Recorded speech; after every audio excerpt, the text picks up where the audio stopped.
कल्याणच्या टिळक चौकात शिवसेना आणि शिवसेना उद्धव बाळासाहेब ठाकरे पक्ष आमने सामने आल्याचं पाहायला मिळत आहे। दुर्गाडीवरील घंटानाद आंदोलनाच्या पूर्वी दोन्ही कार्यकर्ते आमने सामने आले।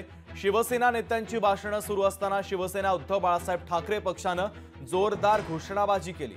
दोन्ही पक्षांच्या वतीनं थोड्याच वेळात घंटानाद आंदोलन देखील केले जाणार आहे। दुर्गाडी किल्ला परिसरात मोठा पोलिसांचा बंदोबस्त सध्या तैनात आहे। दुर्गाडी किल्ला परिसरामध्ये दरवर्षी शिवसेना आंदोलन करत असते। आता दोन्ही शिवसेनेच्या वतीनं कार्यकर्ते या ठिकाणी जमा झाल्याचं पाहायला मिळत आहे। कल्याणच्या टिळक चौकात शिवसेना आणि शिवसेना उद्धव बाळासाहेब ठाकरे पक्षाचे कार्यकर्ते आमने सामने आलेले आहेत।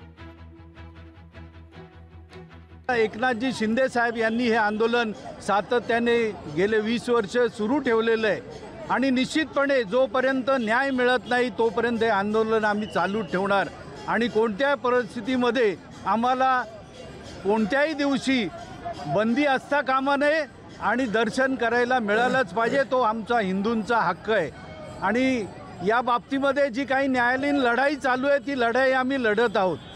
कल्याणच्या कोर्टामध्ये केस आहे, ठाण्याच्या कोर्टामध्ये आहे, हायकोर्टामध्ये केस आहे।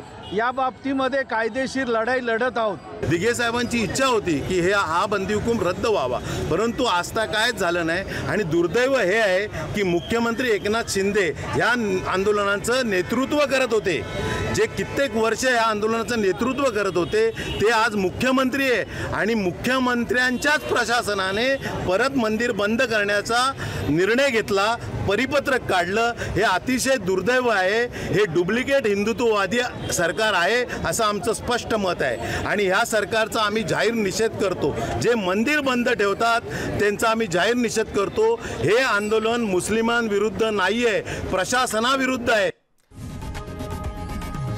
लोकशाही मराठी ऐका, पहा, जागरूक रहा।